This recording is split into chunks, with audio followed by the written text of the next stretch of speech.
there's just a few factors to consider with the cash out recontribution strategy, and they can be a little bit complex. But here, I'll just run through them briefly. So the first thing that you need to consider, is there any tax payable on the withdrawal? For those, that only really applies if you're under the age of 60. If you're over the age of 60 and you're able to pull out lump sums from your super fund, anything that you would withdraw from your super fund is tax-free under the current environment. The other thing that you need to consider is, are you eligible to recontribute the funds back into superannuation? If you're over 65 and not employed, then you're not eligible to put the money back into the superannuation environment. So it's a bit crazy to pull it all out and put it all back in again because pull it out because you're not able to get it back into the tax-effective superannuation environment. So consider the fact of whether you can actually get the money back into the super fund. The other thing to consider is, are you within the superannuation contribution limits?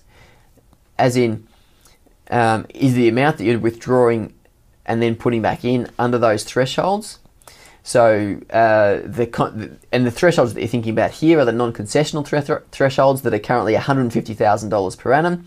Or if you're under 65 and able to bring forward a couple of years, you can put in a lump sum of $450,000 in one lump sum. Relating to that issue is, if you're expecting an inheritance and you complete the cash out recontribution strategy, it might use up your contribution limits, and you may then not be able to put that inheritance that you receive into your superannuation fund. So just consider, if you're expecting an inheritance, consider whether the cash out recontribution strategy is the right thing for you.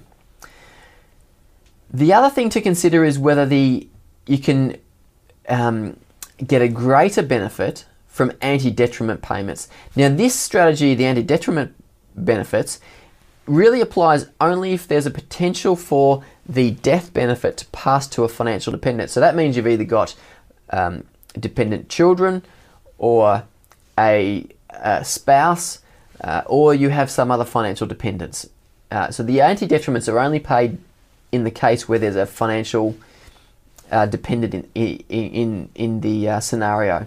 But anti-detriments and the consideration of whether you use the cash out recontribution strategy or try to target the anti-detriment benefits, it can be a little bit complex, but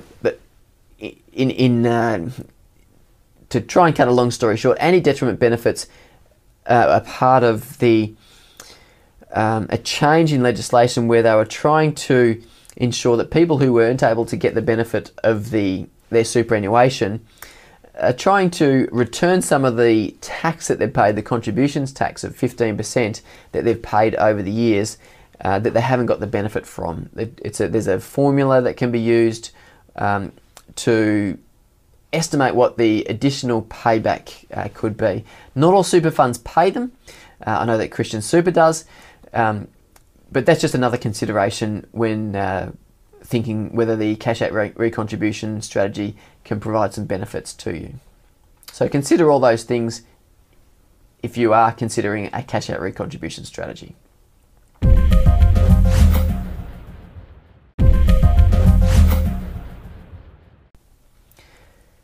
There are a number of, or a range of other resources apart from the estimate of the benefit of a transition to retirement strategy. So you can get that from www.cornerstonewealth.com.au/TTR. And there are a range of other resources that are available to you. So if you're a Christian Super member, there's the help desk on 1300 360 907. There's a range of resources on the christiansuper.com.au website, including a calculator at /calculator.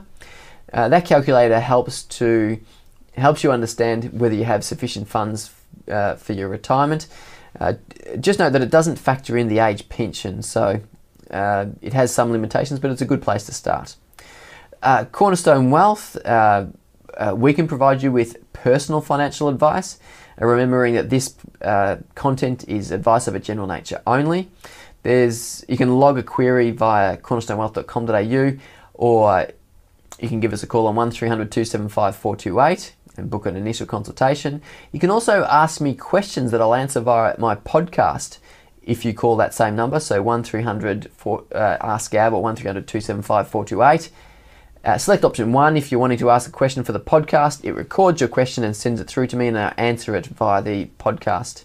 The podcast is accessible either via my website or via iTunes. Just search for Your Money, Your Life or Gavin Martin, Financial Advisor, and you'll find the podcast via iTunes. And there are also other webinars and recordings of the webinars available via Christian Super's website, so christiansuper.com.au/member-webinars, and recordings of them are also available via cornerstonewealth.com.au. If you go to the couple that have been recorded this year is the one on superannuation, which is available at cornerstonewealth.com.au/super video. The top 10 tax tips and federal budget review is available at cornerstonewealth.com.au/top 10 tax tips video. So /top 10 tax tips video, and the 10 can either be a TN or the numbers 10. There's also another one that's available, which is just the budget 2010. Budget 2011.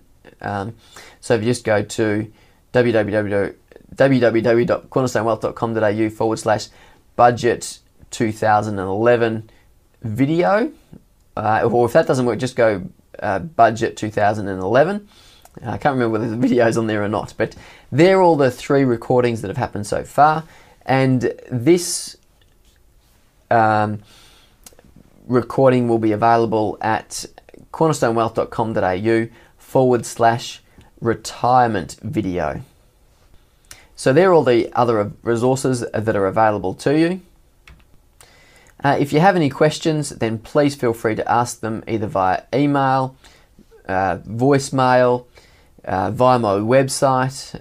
I've also got a YouTube channel, youtube.com/askgav.